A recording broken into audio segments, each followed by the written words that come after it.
obedecem. Em nome do Pai, do Filho e do Espírito Santo. Amém. Ave Maria, cheia de graça, o Senhor é convosco. Bendita sois vós entre as mulheres. Bendito é o fruto do vosso ventre, Jesus.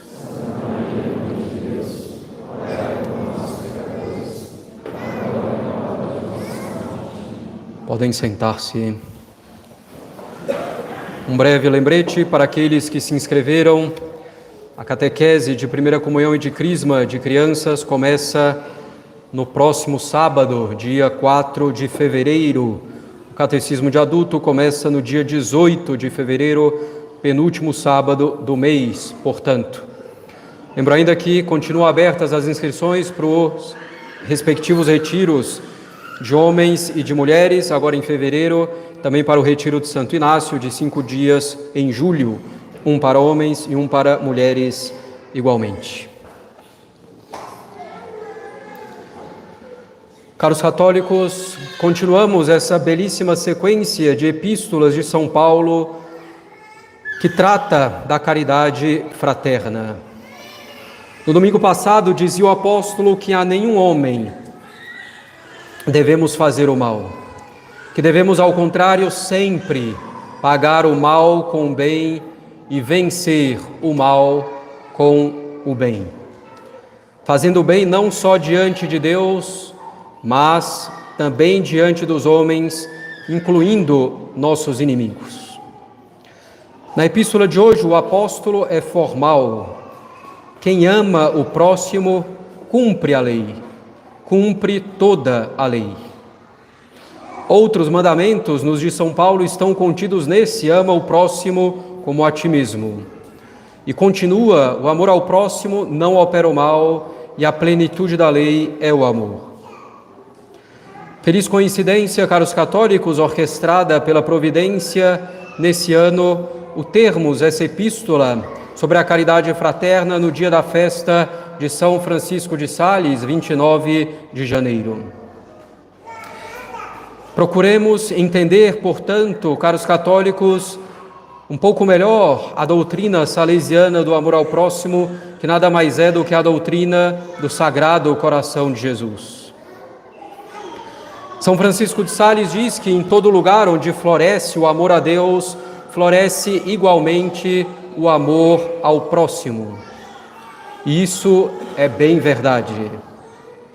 Uma medida bem concreta do nosso nível de amor a Deus é o quanto amamos o nosso próximo. Relembremos então, caros católicos, algumas coisas básicas sobre o amor a Deus, para entender melhor o amor ao próximo.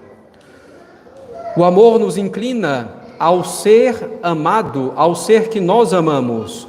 O amor nos faz buscar a união com o ser amado e nos assemelha ao ser amado. Assim, amar a Deus é nos inclinarmos sempre e em tudo a Deus, buscando a união com Ele, nos assemelhando a Ele. Nos unimos a Deus, nos conformando inteiramente à Sua santa vontade, nos tornamos semelhantes a Deus, querendo o que Ele quer, pelos mesmos motivos que Ele quer, e não querendo o que Ele não quer, pelos mesmos motivos que Ele não quer. Esse amor a Deus que nos inclina a Ele, que nos une a Ele, que nos assemelha a Ele, é também um amor exclusivo. Deus não aceita divisões em nossa alma. Devemos amar a Ele com toda a nossa alma, com todas as nossas forças, com todo o nosso ser. Dessa forma, amar a Deus mais perfeitamente nos faz amar tudo em Deus, por Deus, para Deus.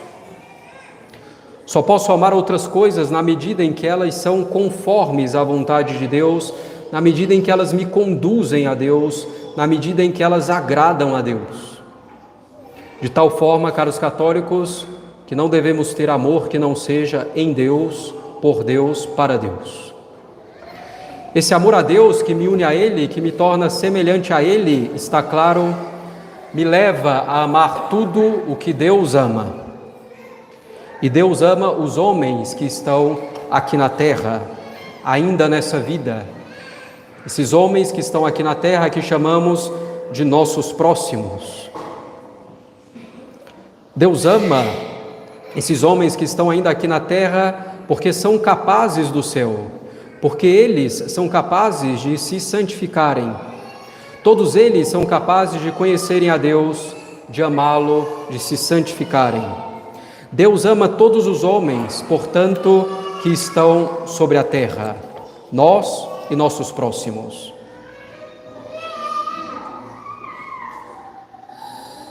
Mas além de saber que Deus ama todos os homens, consideremos um pouco como Deus amou os homens e ama os homens. Deus os ama até derramar o seu sangue por eles. Se Deus amou assim o nosso próximo, como eu não amo o meu próximo intensamente. De tal forma, caros católicos, que se eu amo a Deus, amarei o próximo, feito à imagem e semelhança de Deus. Amarei o meu próximo, criado para o céu, criado para conhecer, amar e servir a Deus. Se amo a Deus, como não amar o meu próximo, que Deus ama, que foi feito à imagem e semelhança dele, por quem Deus derramou o seu sangue e morreu? Como não amar o nosso próximo? Desse modo, se nós amamos a Deus realmente, amamos o nosso próximo e amamos o nosso próximo como Deus o ama. Como diz São Francisco de Sales, o amor a Deus e ao próximo são dois amores que não vão jamais um sem o outro. E à medida que amamos mais a Deus, também amamos mais o próximo. Ou, como já dissemos, onde floresce o amor a Deus, floresce também o amor ao próximo. E qual é a medida, caros católicos, do nosso amor ao próximo? São Francisco de Sales, citando a famosa frase de São Bernardo, que afirma que a medida de amar a Deus é amá-lo sem medida, ele diz que essa mesma coisa deve ser dita do amor ao próximo, desde que o amor a Deus esteja sempre em primeiro lugar. E o santo doutor da caridade completava dizendo: devemos amar o nosso próximo com toda a extensão do nosso coração, não nos contentando de amá-lo como a nós mesmos, como nos obriga o mandamento de Deus, mas devemos amar o nosso próximo mais do que nós mesmos. E esse amor, caros católicos, se aplica, claro, também aos nossos inimigos. O amor ao próximo tende a que tenhamos um só coração e uma só alma com o próximo, em Deus, em união com Deus. A perfeição da caridade é a união da nossa alma com Deus e com o nosso próximo em Deus. Mais concretamente, caros católicos, São Francisco de Sales diz que o amor ao próximo se exerce de diversas maneiras, começando pela caridade nos pensamentos e nas palavras. Amar o próximo nos pensamentos é evitar os juízos temerários, ou seja, aqueles juízos ruins e sem fundamento suficiente sobre o próximo. Esses juízos temerários que têm sua fonte em uma aspereza de alma ou no orgulho, ou ainda na inveja, no amor desordenado por alguém ou no ódio, no medo, na ambição ou em uma má complacência que nos leva a saborear as faltas do próximo para acariciar e desculpar as nossas próprias faltas. Ou ainda tantas outras fraquezas de espírito que levam a esses juízos temerários. A caridade nos pensamentos evita esses juízos temerários e as causas desses juízos. A caridade pelo próximo logo leva a rezar pelo próximo, pelas pessoas em questão. Nos faz procurar uma explicação legítima para as ações do próximo, ou pelo menos uma atenuante quando a ação do próximo é verdadeiramente ruim. É a caridade para com o próximo nos pensamentos. Nas palavras, a caridade fraterna se reflete em uma linguagem mansa, franca, sincera, simples, fiel. E a falta de caridade, caros católicos, se manifesta sobretudo pela maledicência, pela calúnia e pela zombaria, pela maledicência em que falamos mal do próximo, sem que daí venha um bem real, proporcional. Falamos mal do próximo por falar ou para prejudicar a sua reputação, para destruir uma amizade, para destruir uma confiança entre as pessoas. Pela calúnia, acrescente-se a tudo isso o falar mal do próximo, indo, portanto, além da maledicência, pois a calúnia é uma mentira. E como é grande a maldade do coração do homem que inventa uma calúnia ou faz afirmações que permitem aos outros fazerem um falso raciocínio calunioso. E pela zombaria, a terceira falta de caridade com as palavras que cita São Francisco de Sales, pela zombaria se despreza o próximo. São Francisco de Sales diz que falar mal do próximo é a grande peste das conversas, que perde muitas almas. Se queremos então ser caridosos para com o nosso próximo, devemos começar pelos nossos pensamentos caridosos e pelas nossas palavras caridosas.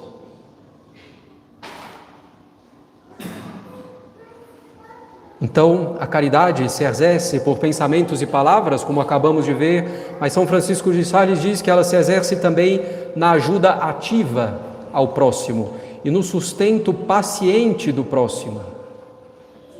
Na ajuda ativa, a caridade nos faz agir eficazmente em favor do próximo com amor efetivo, favorecendo-lhe a santificação, as virtudes, o amor a Deus, enfim.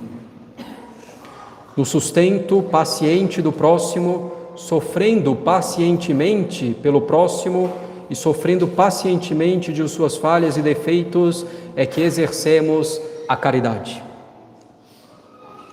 São Francisco de Sales diz: uma grande parte de nossa perfeição é nos suportarmos uns aos outros em nossas imperfeições. Tendo, meus caros católicos, entendido melhor o amor ao próximo e o seu exercício em pensamentos e palavras, em atos de ajuda e na paciência, podemos e devemos fazer um breve exame de consciência sobre a nossa caridade para com o próximo.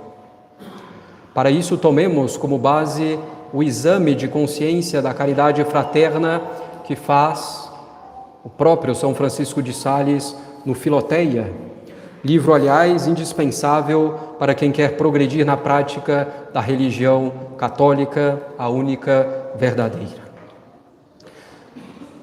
São Francisco de Sales, no Filoteia, nesse exame de consciência, diz que devemos nos perguntar: tu és leviano ao falar mal do próximo, sobretudo das pessoas que não estimas? Causas algum dano ao próximo diretamente? Com um pouco de cuidado poderás averiguá-lo facilmente. E continua o santo: para falar em geral, quais são as disposições do teu coração para com o próximo? Para conhecer essas disposições, relembra-te de algumas pessoas desagradáveis, enfadonhas para ti. E é exatamente aqui onde se mostra o amor ao próximo por Deus, quando se trata de amar aquelas pessoas que nos ofenderam por suas ações ou palavras. Amar aquelas pessoas por quem temos alguma aversão. Examina se teu coração não sente uma grande repugnância em amá-las. E não vamos longe, caros católicos, buscar isso, mas no nosso ambiente. São Francisco de Sales nos recomenda um exame de consciência bem concreto, de caridade com o próximo, e recomenda que peguemos justamente aquela pessoa do nosso convívio por quem temos mais aversão para julgarmos o nível e o valor da nossa caridade para com o próximo. E a solução é simples. Devemos amar essa pessoa que nos é aversiva, rezando por ela, sendo paciente com ela, sem falar mal dela, sem fazer juízos temerários dela, agindo para o seu bem se a ocasião se apresentar, sendo simpático e afável. Pegar a pessoa que mais nos é aversiva e amá-la, sem teorizar muito. Esse amor que não significa sentimento, mas que se traduz em obras, das mais simples, como a afabilidade, a boa educação, a cordialidade no trato, passando então por não falar mal da pessoa, não fazer juízos temerários, sendo paciente, até chegar ao ponto de ajudá-la positivamente no bem. Amando, caros católicos, a pessoa que nos é mais aversiva, não teremos muita dificuldade em amar todas as outras. Temos aqui então uma joia, um tesouro que nos é dado por São Francisco de Sales em todas essas considerações sobre a caridade e em particular nesse exame de consciência em que nos dá uma diretiva tão prática para caminharmos na caridade fraterna, no amor ao próximo, amar aquela pessoa que nos é mais aversiva, desejar amá-la, querer amá-la. Uma religião que nos manda fazer isso só pode ser, caros católicos, verdadeiramente divina. Com efeito, o mandamento de amar o próximo é o mandamento de nosso Senhor Jesus Cristo, verdadeiro Deus e verdadeiro homem. Ele deixou isso bem claro. E esse é o mandamento de nosso Senhor, porque o amor ao próximo está sempre junto, ligado ao amor a Deus, depende do amor a Deus. E o amor ao próximo é uma medida muito concreta desse amor a Deus. Se queremos saber o quanto amamos a Deus, vejamos o quanto amamos realmente o nosso próximo em Deus. Onde floresce o amor a Deus, floresce o amor ao próximo. Em nome do Pai, do Filho e do Espírito Santo. Amém.